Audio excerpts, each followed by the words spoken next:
Hola a todos, todas, todes, bienvenidos a En Movimiento. El día de hoy vamos a conversar con Marisabel Sedano, una querida compañera, activista, lesbiana, feminista, luchadora por los derechos de las mujeres y las diversidades. Queremos hablar con ella sobre una noticia buena en medio de un contexto tan complicado en nuestro país para la defensa de los derechos humanos, y es que la CID, la Comisión Interamericana de Derechos Humanos, ha admitido el caso de una pareja una pareja de mujeres lesbianas, que estaban demandando el derecho que tienen a que sea reconocida su familia. Entonces, este caso ha sido recientemente admitido y sobre esa noticia y otros temas queremos conversar con Marisabel, que además ha sido una de las impulsoras de esta demanda tanto a nivel nacional como internacional. Marisabel, bienvenida. Gracias, Indira. Hace poco, la Comisión Interamericana de Derechos Humanos nos notificó a Darlene, Jenny, a su menor hijo Daki, a las organizaciones que colitigamos este caso ante el sistema interamericano, DEMUS, Estudio para la Defensa de los Derechos de la Mujer, LIFS, Lesbianas, Independientes Feministas Socialistas, Más Igualdad Perú y Raza de Igualdad, que ha admitido, como tú bien has dicho, la petición que presentamos en marzo del 2022. Este caso ha cumplido con las normas de la Comisión Interamericana de Derechos Humanos cuando se trata de un caso en defensa de los derechos humanos de las personas LGBTIQ+, y la niñez y las niñeces. Entonces, es un caso que ha tenido que ser priorizado, ¿no? Y hemos logrado en un tiempo lo más breve que ha podido la comisión de recibir esta buena noticia en un momento de fascismo imperante, galopante en el mundo entero y en nuestro país. En un momento donde eh, se está atacando los derechos humanos de todas, de todos, de todes en general. Cuéntanos, Marisabel, cómo empezó esta lucha, porque para llegar a la CID se ha tenido que recorrer un camino bastante largo. De hecho, ya son varios años, no solamente en la parte legal, sino también visibilizando el contenido de lo que es esta petición, visibilizando también que existen parejas lesbianas, que son madres y que por lo tanto deberían ser reconocidas como tales, y que lamentablemente en países como los nuestros, pues la legislación no solamente no lo permite, sino que muchas veces también el Estado lo impide de manera deliberada. Cuéntanos más de cómo ha sido todo este proceso. Eh, Lamentablemente, lo que estamos viviendo ahora en el mundo, repito, ¿no? Este fascismo cruel, ¿no? Ah, es producto de una historia de discriminación, de negacionismo, de invisibilidad, de trato cruel, inhumano y degradante, de siglos, ¿no? Hacia las personas lesbianas, gays, bisexuales, transexuales, transgénero, no binarias, y toda la diversidad sexual. Entonces, a pesar de que somos entre 7, 8 millones de personas LGBTQ en el Perú, ¿no? Según encuestas de Ipsos Apoyo, ¿no? Eh, la discriminación por orientación sexual e identidad de género es norma en el Perú. Y sobre todo la impunidad del Estado cuando viola derechos humanos es el pan de cada día, ¿no? Entonces, como tú bien has dicho, Indy, otra vez, hay muchas familias. O sea, no solo es que existimos, sino que ejercemos en el día a día nuestros derechos a tener una identidad, a tener una vida libre de violencia. Defendemos ese derecho. Tenemos derecho a manifestarnos libremente, afecto en los espacios públicos. Tenemos derecho a formar familia, ¿no? Bueno, la gente se une, forma parejas, forma familias, tiene hijos e hijas. Aquí en el Perú y también en el extranjero, donde las leyes le permiten casarse a través de los matrimonios igualitarios, que fue en este caso, ¿no?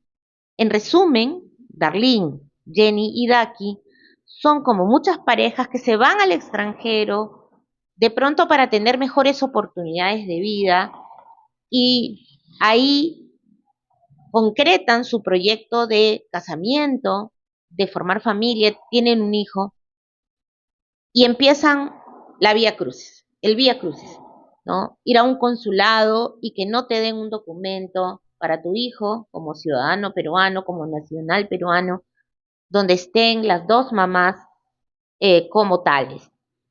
Luego vienen a Perú y se enfrentan muchas familias a que tu hijo, ¿no? De dos peruanas entre como turista, tenga una visa de turista y que por lo tanto, pasado el tiempo, tenga que salir del territorio, volver a entrar para lograr permanecer. Eso les ha pasado a ellas y le pasa a mucha gente. Y luego tener la zozobra, la incertidumbre, el sufrimiento emocional de que de pronto no tienes el dinero para hacer eso, de salir y entrar, o que te vas a la frontera y cuando ingresas igual te empiezan a hacer preguntas, igual no quieren aceptar que tienes una ley mexicana que te ampara, como en este caso, ¿no? Entonces ellas en un momento deciden, con ayuda de lesbianas independientes, feministas, socialistas y demos, interponer una demanda de amparo. Los amparos por ley deben durar solo 6 meses. Este amparo, este amparo logramos con este amparo una sentencia de primera instancia que ordenaba a Reniec, que es el gran responsable en todo esto, entregarle un DNI con el registro de ambas mamás. Para eso, en el momento que ellas estaban en Perú buscando una solución a sus problemas, existía, porque ya no hay, un registro para hijos e hijas de peruanos nacidos en el extranjero en la Dirección de Migraciones del Ministerio del Interior. Y ahí se logra a registrar a Daki, tener como una primera partida de nacimiento, un primer reconocimiento del Estado peruano de que él tiene dos mamás y que la ley que lo ampara es el Código Civil peruano y la ley mexicana, que se aplica según el Código Civil en este tipo de situaciones. Entonces, a pesar de todo eso, de que la sentencia recoge ese dato importante, esa sentencia de primera instancia, Reniec apeló y en la segunda instancia le niegan. Luego tuvimos que recurrir al Tribunal Constitucional. ¿Cuál es el argumento con el cual se negó esta petición, este reconocimiento? Muy buena pregunta, porque aquí es donde el caso es emblemático de lo que está pasando en el país y el mundo sobre fascismo, discursos antiderechos. ¿Por qué? Porque los argumentos se han repetido desde esa segunda instancia, cuando nos niega confirmar la sentencia de primera instancia, hasta lo que hemos escuchado en la audiencia del Tribunal Constitucional, que luego de 2 años de no hacer nada, convocó a una audiencia en noviembre del año pasado, y luego en la decisión de la Comisión Interamericana de Derechos Humanos de admitir el caso, hay un voto discordante. Entonces, tu pregunta es perfecta para ejemplificar lo siguiente. Como hemos avanzado en reconocimiento de derechos en legislación internacional, ¿no? Que según nuestro Código Civil y la Constitución tienen que aplicarse en el Perú, lo que ha pasado es que este argumento que usan, el RENIEC, de que no hay ley en el Perú para poder amparar la demanda de Darlene, Jenny y Dak, y de muchas familias casadas en el extranjero, que han tenido hijos en el extranjero, ¿no? Ellos dicen que no tienen marco legal. Y en el voto discordante del comisionado que lo hace, dice que no hay tratados internacionales legislación internacional para reconocer la maternidad a través de las técnicas de reproducción asistida, que hay vacíos legales, jurídicos. Eso es falso, ¿no? RENIEC o el Tribunal Constitucional no pueden seguir ni avalando ni dando cabida, repitiendo eso, porque no tenemos una ley de matrimonio igualitario. Y en este caso nadie está buscando que se reconozca a través de una sentencia el matrimonio igualitario que tendrá que ser legislado por el Congreso. Pero lo que sí tienen que reconocer es que se tiene que garantizar el derecho a la identidad de un niño, hijo de 2 peruanas, que se casaron en el extranjero y que tuvieron a su hijo en el extranjero. Y en el Código Civil, en la sección del Derecho Internacional Privado, dice claramente, y para que todos sepan, ¿no? En Movimiento Informando, Demos Informando, tengo 2 mamás informando, que cuando uno realiza algún acto jurídico en el extranjero, ¿cuál es la ley que se aplica? La ley del extranjero, la ley de Perú.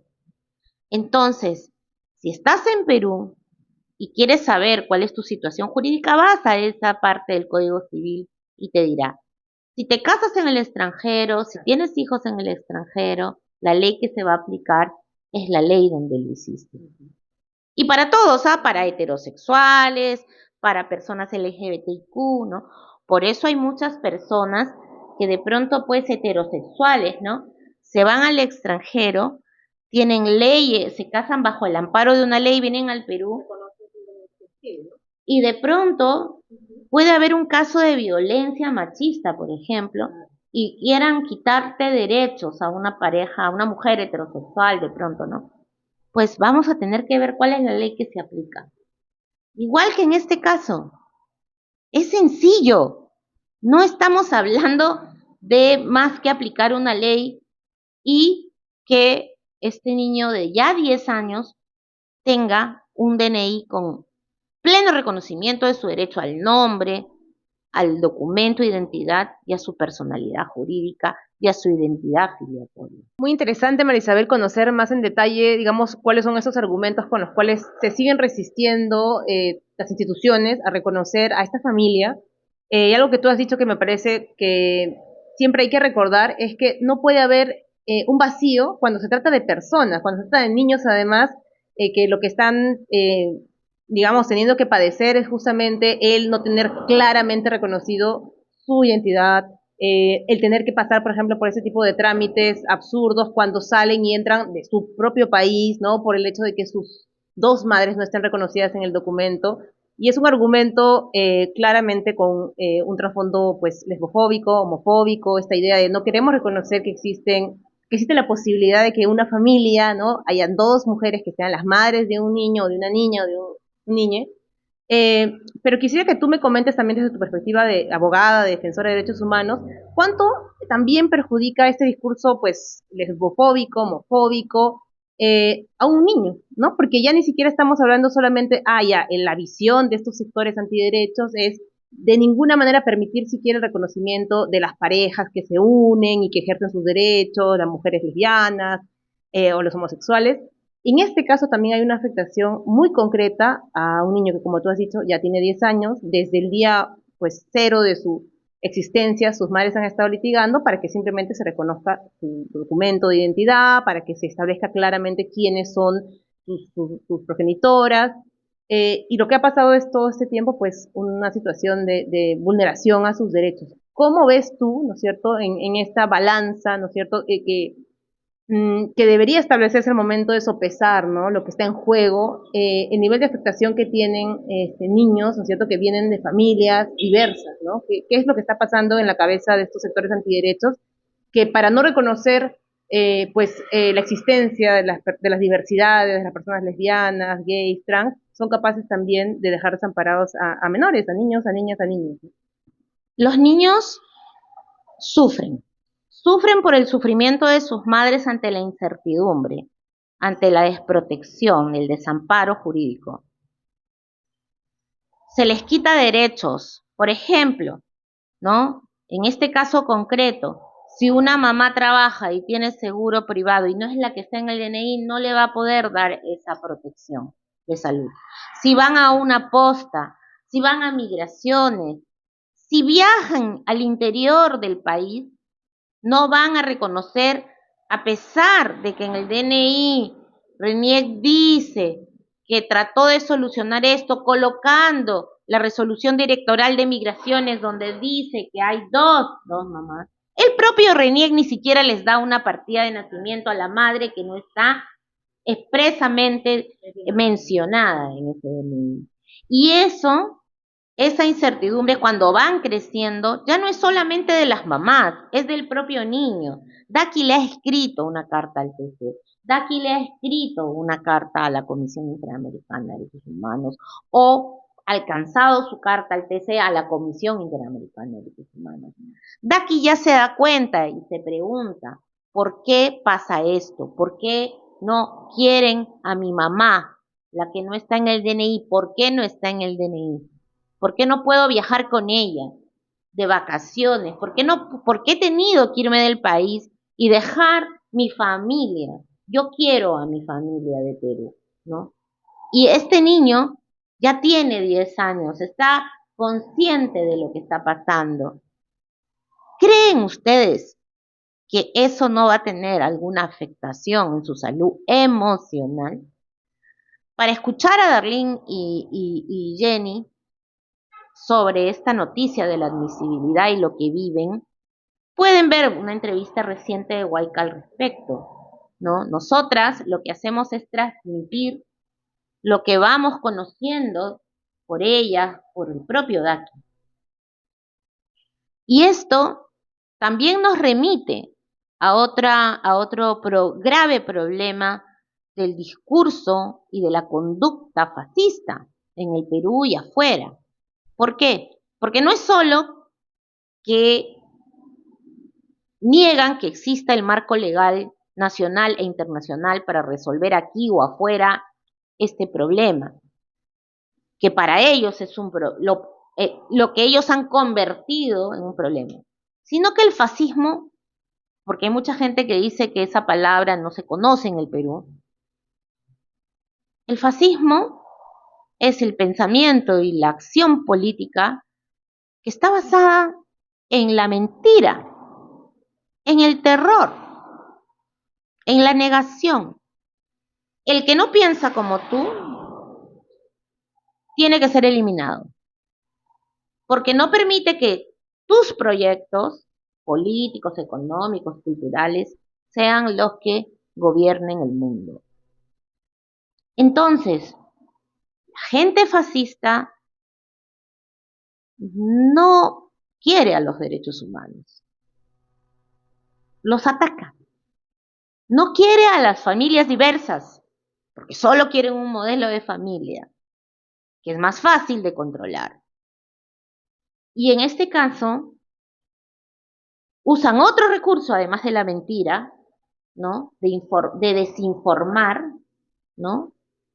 Sino que estigmatizan a las familias, a las personas LGBT. Tanto en la sentencia, que niega la primera sentencia en este caso, ¿no? Que nos obliga a ir a un TC que repite nuevamente estereotipos y prejuicios, o como este señor que vota discordantemente a la admisibilidad, hay otro asunto que queremos aquí compartir. Y es que lo que dicen es que vuelven a decir cosas terribles, como que nosotros los LGBT nos vamos fuera del país a burlar la ley peruana. En la sentencia lo dice, que prácticamente queremos fomentar la discriminación contra los heterosexuales e ir en contra del heterosexual que cumple la ley, ¿no? O dicen que todavía no está dicho todo en materia de ¿Cuánto puede impactar que un niño no tenga papá o que un niño no tenga una familia de papá y mamá? Es terrible porque no quieren escuchar al niño. Sí, además, ¿no? Exacto. En un país donde Dicen que tantos defienden los padres niños abandonan a sus hijos. y no hacen prevalecer el interés superior del niño de edad. Conclusión, tú lo has dicho, es la hipocresía hecha norma legal, moral, o sea, es la imposición nuevamente de un pensamiento totalitario contra las personas que somos diferentes y que lo que buscamos es la igualdad y la no discriminación por ser diferentes. Que son diferentes, pero que son justas, ¿no? Sería muy distinto si la mirada de los magistrados en los diferentes pronunciamientos que ha habido fueran pensando en la situación, por ejemplo, actual de Daki, ¿no? Si se encuentra bien, si no se encuentra bien, cómo se encuentra emocionalmente y, bueno, como no ha habido un pronunciamiento en ese sentido, yo creo que ellos tienen muy claro que es un niño que está siendo cuidado, protegido, querido, a diferencia de millones de niños en nuestro país, en el Perú, y yo decía hipocresía porque pues claramente estos que dicen, bueno, familia es papá, mamá, no tienen claro que en este país, en nuestro país, millones de familias son uniparentales y son de mujeres que sacan adelante a sus hijos porque los padres sencillamente decidieron darse el abandono y no merecen realmente ese nombre, ¿no? Entonces, bueno, y hay muchos niños que han crecido así, como el ejemplo de sus madres, de su madre y de su abuela, de su madre y de su tía, de sus primas, de sus hermanas mayores. Tiene mucho que ver con la hipocresía, sí, ¿no? Porque no es tanto pensar cuáles son las figuras tradicionales que deberían sí o sí forzadamente pues cumplir el rol de padres, sino si los niños efectivamente están bien cuidados, si los niños son queridos, si los niños realmente son la prioridad de esos adultos que los tienen a su cuidado, ¿no? Y en el caso de Daki, de Jenny, de Darlene, claramente ellas lo que han procurado todos estos años es más bien garantizarle a su hijo que sea eso, ¿no? Un niño con derechos, ¿no? Y yo creo que lo que tú has comentado de estas sentencias aquí en Perú, ¿no? En la primera instancia, el pronunciamiento también de este comisionado en la CID, demuestran que tenemos pues autoridades en el sistema de justicia nacional e internacional que no importa pues si los niños están siendo objeto de vulneración, lo importante es que prime su discurso y como tú has dicho, es un discurso que busca anular la existencia de otros seres humanos, de otros sujetos, de las personas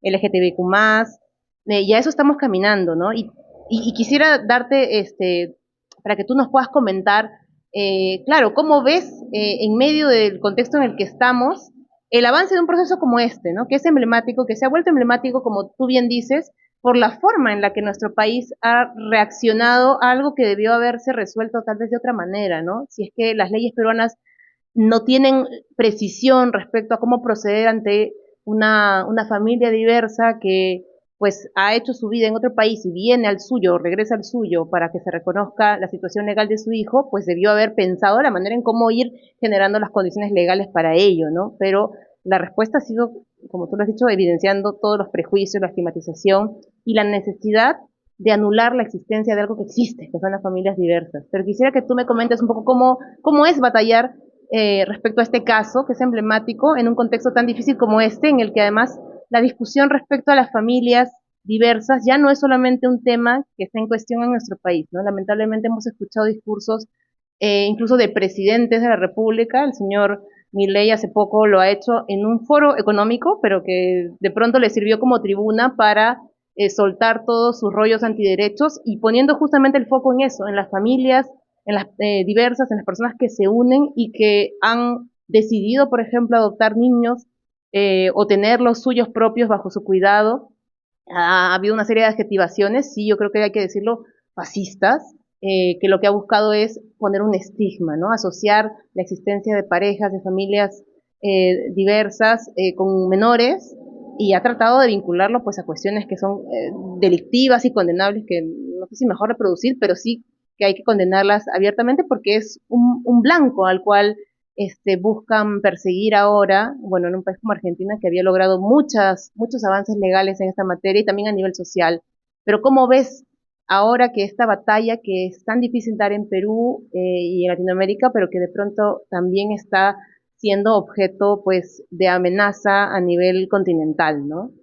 Yo sé que nuestro discurso en defensa de los derechos humanos, yo sé que el anhelo de la democracia como un sistema político imperfecto, pero que podría, y que de hecho ha permitido el avance de derechos humanos para personas LGBTIQ en el mundo, es es un discurso difícil, ¿no? Es un discurso que no necesariamente llega a todos los corazones, a todas las mentes, porque, porque cuando uno no tiene la experiencia del goce y ejercicio de algo, entonces es súper abstracto, súper ajeno, ¿no? Nuestro país, en toda la República, ¿no?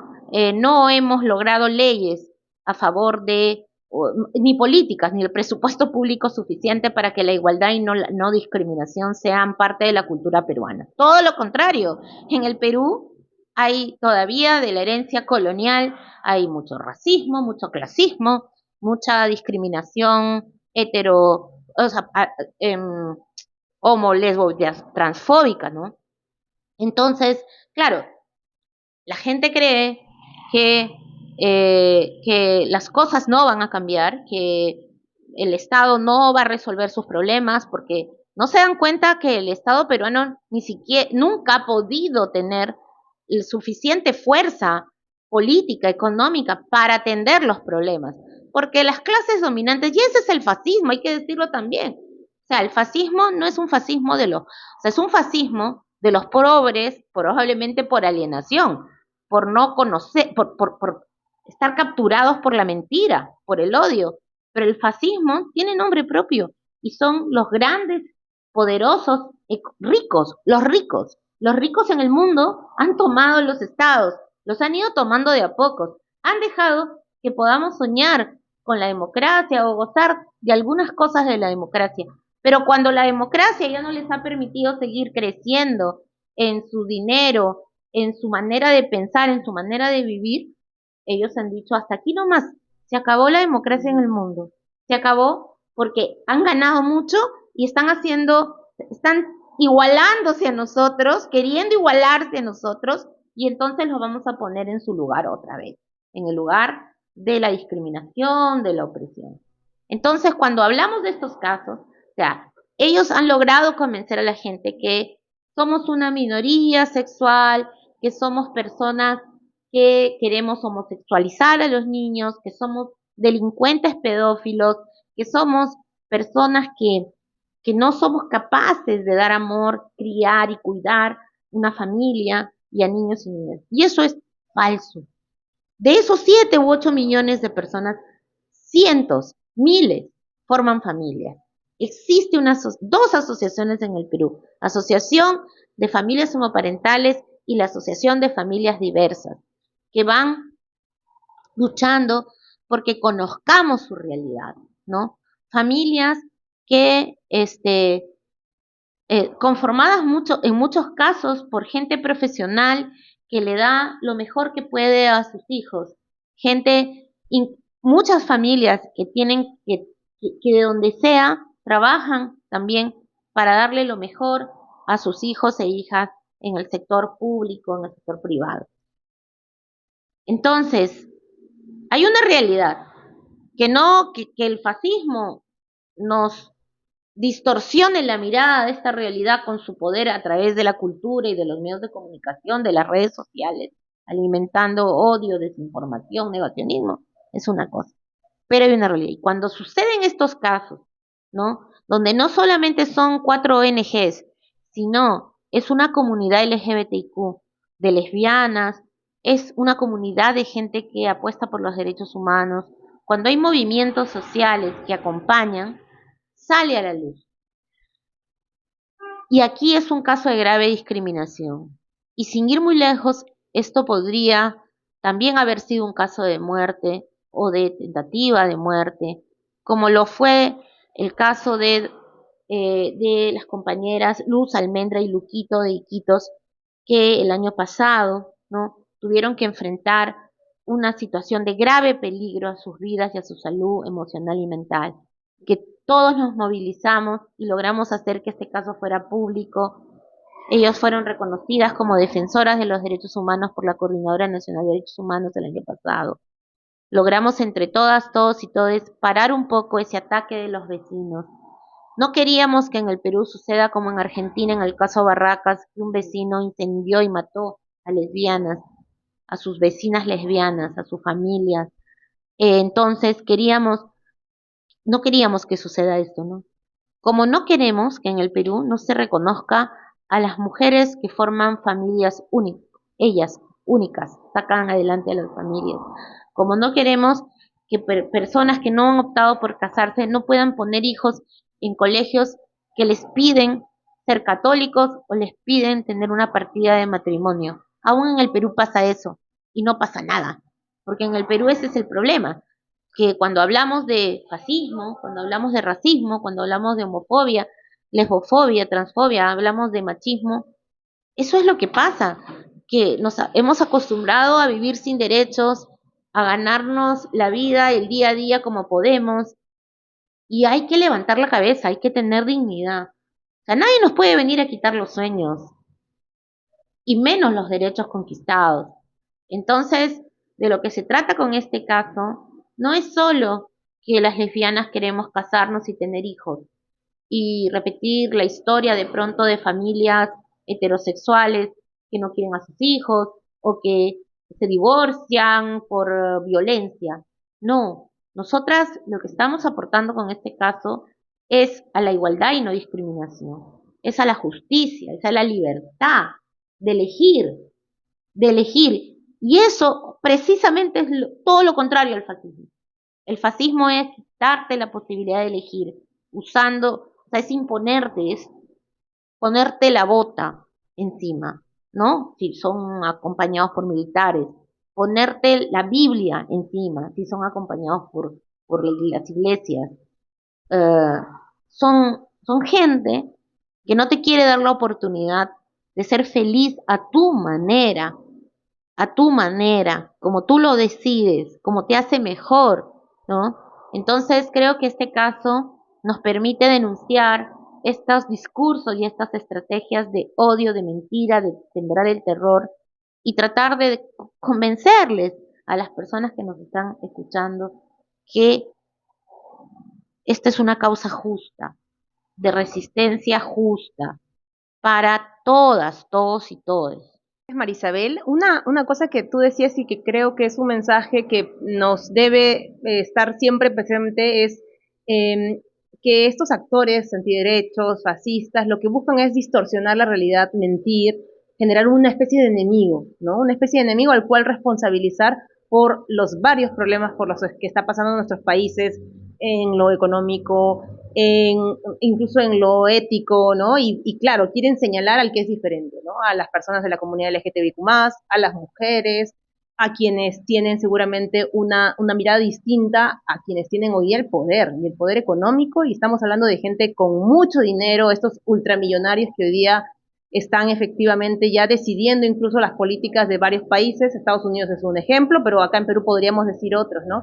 Entonces la idea de generar este enemigo para tal vez no mostrar realmente quiénes están ejerciendo dominación, poder, discriminación realmente en nuestros países, ¿no? Por eso uno de sus objetivos es satanizar a la comunidad LGTBIQ+, satanizar a las feministas, ¿no? No porque realmente sean responsables de nada trágico que esté pasando, sino porque realmente quieren con eso tapar que hay gente que explota, ¿no es cierto?, a las familias que trabajan, que hay gente que contamina, que hay gente que está realmente pues afectando nuestra vida, ¿no? Entonces es más fácil buscar un enemigo pues imaginario o no real que señalar a los responsables de las diferentes situaciones de dificultad y de problemas que está pasando el mundo. Pero también decías que frente a eso es importante actuar, es importante alzar la voz, no bajar la cabeza.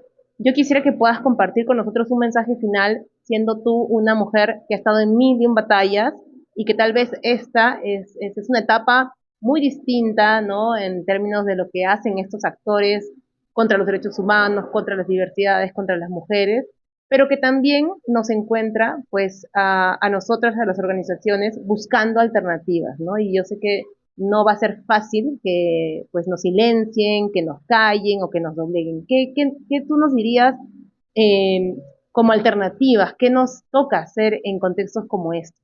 Bueno, Indy, nosotras somos hijas de familias que hemos vivido en dictadura, que hemos vivido en terrorismo de Estado, en terrorismo de Sendero Luminoso y el MRTA en el Perú, ¿no?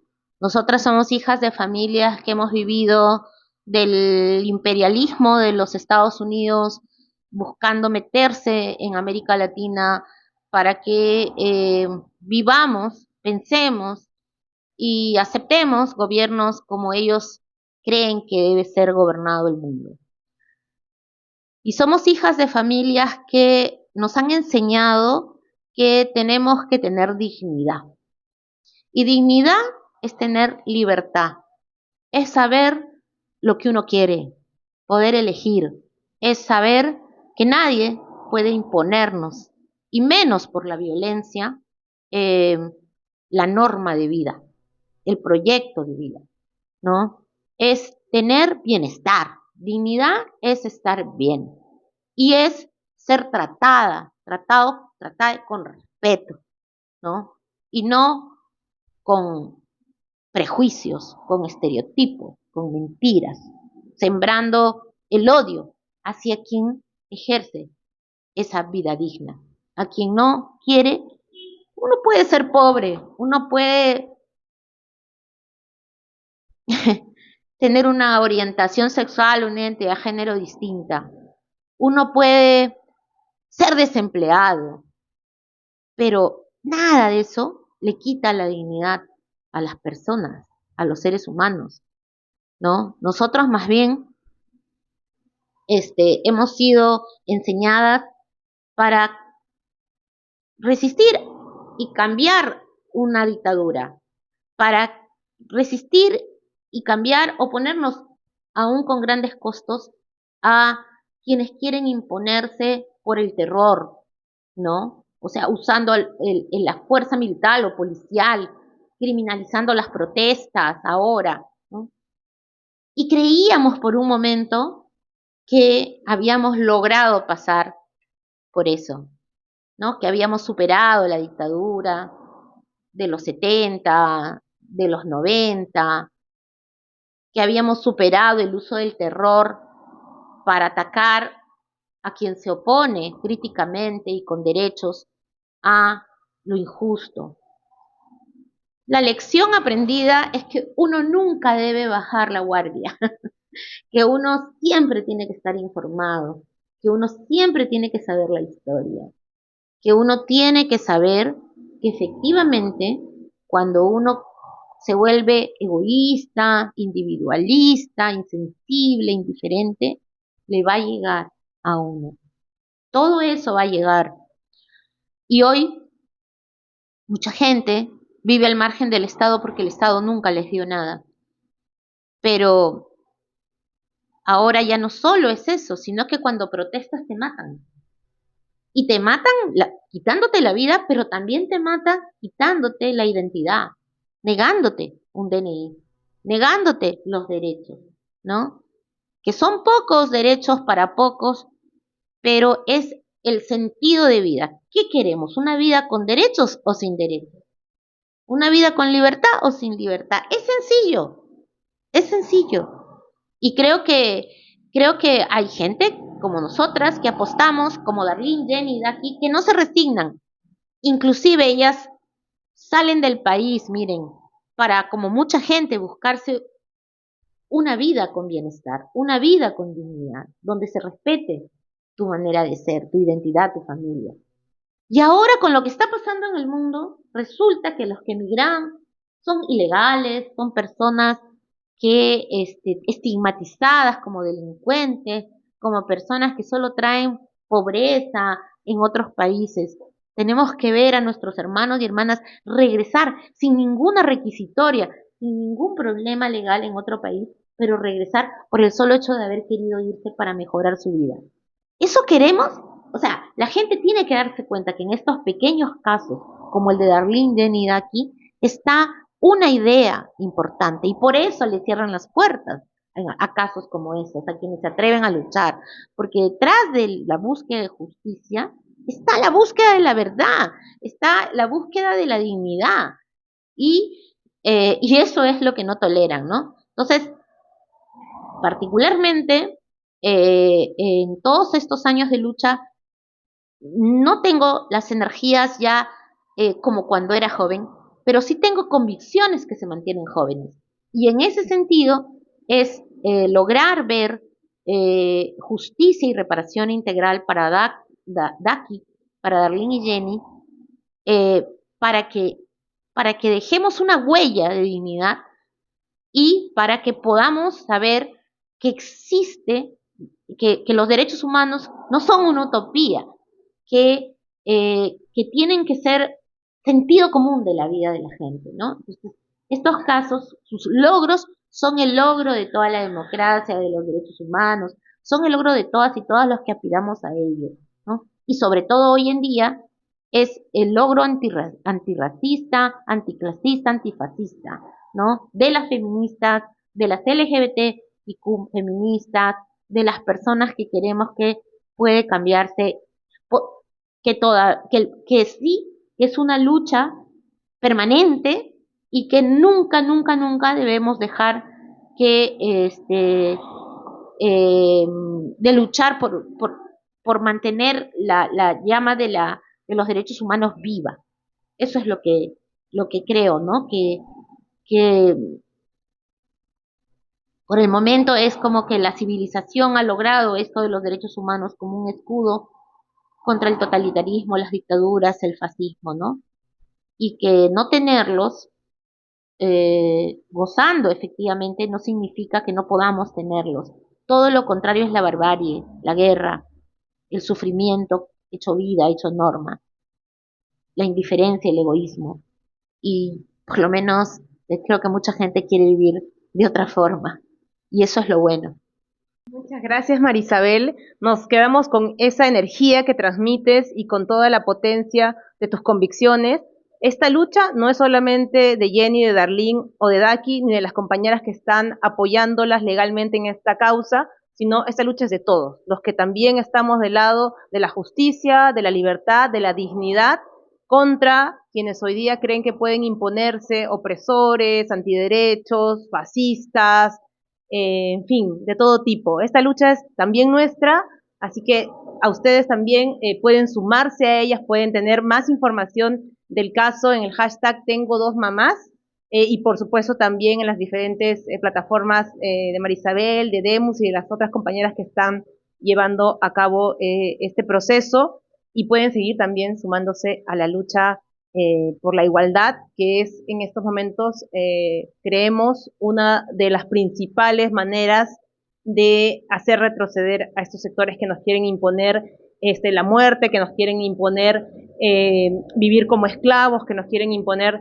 también, por supuesto, retroceder, ¿no? A una época en la que ni siquiera teníamos como mínimo la defensa de los derechos humanos, como lo has dicho tú muy bien. Así que gracias por acompañarnos en esta conversación y gracias a ti, por supuesto, Marisabel, por este espacio y por todo lo que estás batallando.